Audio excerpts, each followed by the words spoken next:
नमस्कार मित्रांनो, तुमचं स्वागत आहे शिलाज गुरु या चॅनलमध्ये. आज आपण बघणार आहोत डेफिनिशन ऑफ टॉर्ट आणि इसेन्शियल ऑफ टॉर्ट. वेळ न घालवता लगेच वळूया आजच्या टॉपिककडे. टॉर्टची डेफिनिशन बघायच्या आधी आपण टॉर्ट ह्या शब्दाबद्दल थोडी माहिती घेऊया. तर टॉर्ट हा शब्द फ्रेंच भाषेतील शब्द आहे आणि हा शब्द लॅटिन भाषेतील टॉर्टम या शब्दापासून घेतलेला आहे. कोणत्या? टॉर्टम. टॉर्टम या भाषेत आपलं टॉर्टम या शब्दापासून टॉर्ट हा शब्द घेतलेला आहे आणि टॉर्टमचा अर्थ असा आहे, की बेकायदेशीर वर्तणूक. ठीक आहे. बेकायदेशीर वर्तणूक. टॉर्ट हा फ्रेंच भाषेतील शब्द आहे आणि तो शब्द लॅटिन भाषेतील टॉर्टम या शब्दापासून घेतलेला आहे. ओके. आणि टॉर्टचा इंग्लिशमध्ये असा अर्थ आहे रॉंग, म्हणजेच कोणत्या पण प्रकारची चूक. कोणत्या पण प्रकारची काय? चूक. आता आपण डेफिनेशन बघूया. Definition of tort. Tort is a type of civil wrong, a harmful act occurring other than through breach of contract and breach of trust, for which one can seek redress in civil court and receive unliquidated damages. अपकृती ही एक प्रकारची दिवाणी चूक असून ती करारभंग आणि न्यासभंग यांतून होणाऱ्या कृती व्यतिरिक्त होणारी हानिकारक कृत्य आहे. त्याविरुद्ध दिवाणी न्यायालयात दाद मागून अनिश्चित भरपाई मिळू शकते. तर अपकृती ही कोणत्या प्रकारची चूक आहे? तर ती दिवाणी चूक आहे. कोणत्या प्रकारची चूक आहे? दिवाणी चूक. दिवाणी चूक म्हणजे सिव्हिल रॉंग. दिवाणी चूक म्हणजे सिव्हिल रॉंग. यावरून आपल्याला एक गोष्ट लक्षात येते, की कोणत्या पण प्रकारचा क्रिमिनल रॉंग हा टॉर्टमध्ये इन्व्हॉल्व होत नाही. ठीक आहे. आता सिव्हिल रॉंग आणि क्रिमिनल रॉंगमध्ये काय फरक आहे? तर ते मी तुम्हाला थोडक्यात पटापट सांगतो. सिव्हिल रॉंगमध्ये काय होतं? सिव्हिल रॉंगमध्ये काय होतं? एखाद्या व्यक्तीच्या खाजगी हक्कांचे उल्लंघन होते. एखाद्या व्यक्तीच्या खाजगी हक्कांचे उल्लंघन होते. म्हणजेच उदाहरणार्थ बदनामी. बदनामीमध्ये त्या व्यक्तीच्या खाजगी हक्कांचे उल्लंघन होते. बरोबर ना? तसंच आता क्रिमिनल क्रिमिनल रॉंगमध्ये काय होतं? तर पूर्ण समाजाच्या विरुद्धच्या सार्वजनिक गुन्हा निर्माण होतो. म्हणजे असा गुन्हा जो पूर्ण समाजाला इफेक्ट करेल. उदाहरणार्थ उदाहरणार्थ सांगायचं म्हटलं तर खून होणे. एखाद्या व्यक्तीचा खून झाला तर तो सगळ्यांवर इफेक्ट करतो. ठीक आहे. आणि काय सांगितलंय? हां, अपकृती ही एक प्रकारची दिवाणी चूक असून ती करारभंग आणि न्यासभंग यातून होणाऱ्या कृती व्यतिरिक्त होणारी हानिकारक कृत्य आहे. ठीक आहे. अपकृती ही कोणत्या प्रकारची आहे? दिवाणी चूक आहे आणि ती करारभंग आणि न्यासभंग यापासून वेगळी आहे. करारभंग म्हणजे काय? तर करारभंग म्हणजे आपल्याला सांगता येईल समजा तुम्ही एखाद्या व्यक्तीबरोबर एखादी गोष्ट करण्याचा किंवा न करण्याचा करार केलाय. ठीक आहे आणि कालांतराने तुम्ही तसं वागण्यापासून मुकरलात, तर त्याला करारभंग म्हणता येईल. तर हा पण एक काय म्हणतात क्रिमिनल ऑफेन्सच आहे आणि तसंच आपण न्यासभंगाबद्दल माहिती घेऊया. न्यासभंग म्हणजे मराठीतून शब्द सांगायचा झाला तर विश्वासाचा भंग. न्यासभंग म्हणजे विश्वासाचा भंग. समजा एखाद्याने तुम्हाला विश्वासाने एक रूम वापरण्यासाठी दिलाय. समजा एखाद्याने एक रूम दिलाय तुम्हाला वापरण्यासाठी आणि तुम्ही त्या रूमचा चुकीचा वापर केला, तर तो न्यासभंगामध्ये काउंट होईल. किंवा अजून एक उदाहरण घ्यायचं झालं तर समजा एक मुलगी तुम्हाला आवडते आणि तिला तुम्ही लग्नासाठी विश्वास दिलाय आणि काही वर्षानंतर तुम्ही नकार दिला, की मी आता करणार नाही, तर तो सुद्धा न्यासभंगामध्ये इन्व्हॉल्व होईल. ठीक आहे. आणि ह्या चुकीच्या विरुद्ध जाऊन म्हणजे दिवाणी न्यायालयात जाऊन तुम्ही दाद मागू शकताय. म्हणजेच भरपाई मिळवू शकताय. तर ही जी डेफिनिशन आहे, ही डेफिनिशन ती मी कन्सेप्ट क्लिअर होण्यासाठी घेतली.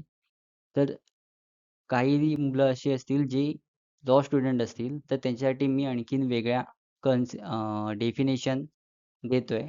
तर त्याचा तुम्ही स्क्रीनशॉट काढून घ्या किंवा पॉज करून एकदा वाचून घ्या. जी सोपी वाटेल ती पाठ करून घ्या पटापट.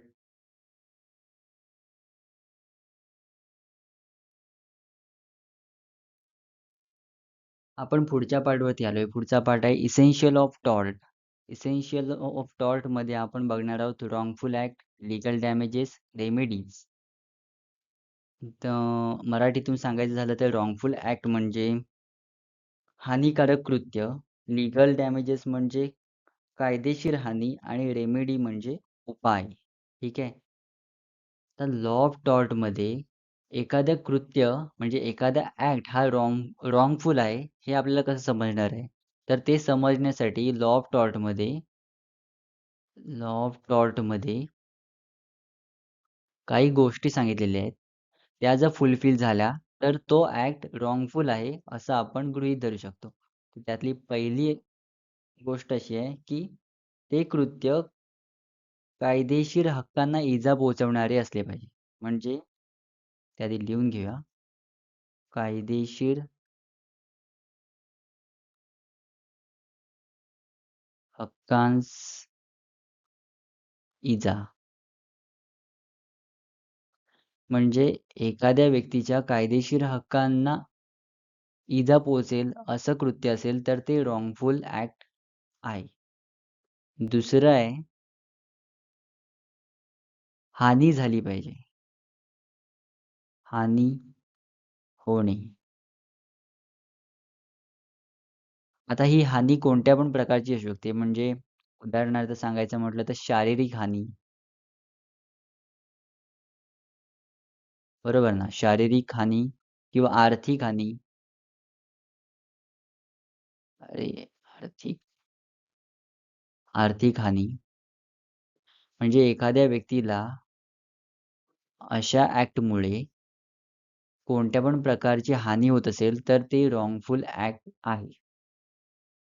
तिसरा घटक आहे, ते कृत्य दोषपूर्ण असणं गरजेचं आहे. ठीक आहे? दोषपूर्ण.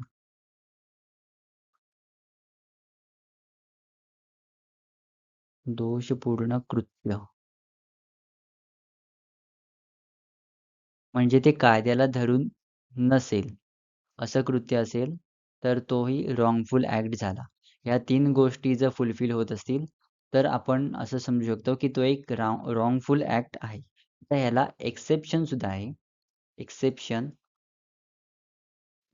Exception okay. एक्सेप्शन आपण काय सांगू शकतो? एक्सेप्शन पोलीस, ठीक आहे? किंवा डॉक्टर, ओके.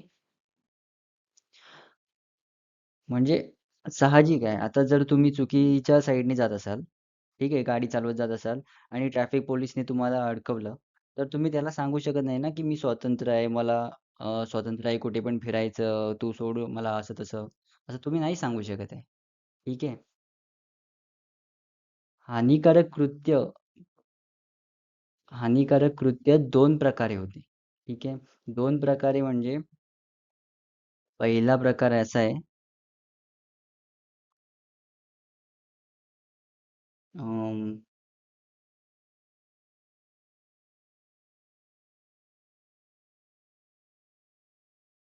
कृती करून आणि दुसरं आहे अकृती करून.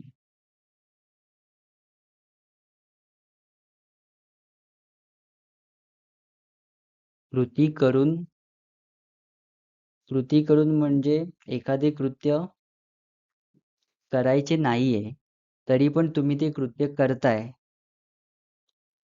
अशा प्रकारे एक रॉंगफुल ॲक्ट आपण करू शकतोय. ठीक आहे. म्हणजे उगाच चालताना एखाद्याला मारताय. आता हे कृत्य करणं गरजेचं नाहीये, पण तरी पण तुम्ही करताय, तर तो एक रॉंगफुल ॲक्ट झाला. ठीक आहे. आणि अकृती करून म्हणजे एखादी गोष्ट तुम्हाला करायची आहे, ती आवश्यक आहे आणि तुम्ही नाही केली ते, तर ती अकृती आहे. म्हणजे अकृती करून केलेल्या रॉंगफुल ॲक्ट आहे. आता ह्याचं आपण एक उदाहरण घेऊया पुढे.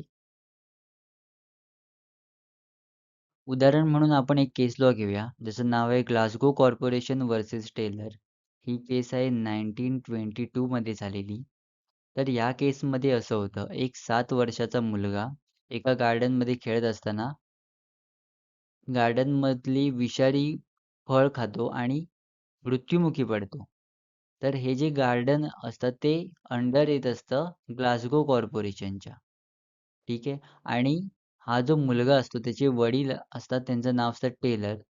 ते ह्या ग्लासगो कॉर्पोरेशनच्या अगेन्स्ट एक दावा दाखल करतात कोर्टमध्ये. आणि कोर्ट असं सांगतं, की हे जे ग्राउंड होतं ते सर्वांसाठी ओपन होतं आणि त्यामध्ये विषारी झाडं होती, विषारी फळं होती. तरी पण ग्लासगो कॉर्पोरेशनने कोणत्याही प्रकारचं कुंपण बांधलेलं नाहीये किंवा माहिती फलक लावलेला नाहीये. तर ह्याची पूर्णपणे जबाबदारी ग्लासगो कॉर्पोरेशनची आहे आणि या पूर्ण प्रकरणात ग्लासगो कॉर्पोरेशनला जबाबदार धरण्यात आलेले होते. तर या प्रकरणामधून आपल्याला असं समजतं, की एखादी कृती, अशी कृती जी आपल्याला करायला हवी होती आणि ती आपण न केली, अशा कारणामुळे सुद्धा अशा कारणामुळे सुद्धा एक अपकृत्य घडू शकतं. आजसाठी मी थांबवतो. आय होप तुम्हाला सर्व थिअरी समजलेली असेल. याच्या पुढचा भाग पुढच्या व्हिडिओमध्ये आपण घेऊया. Thank you.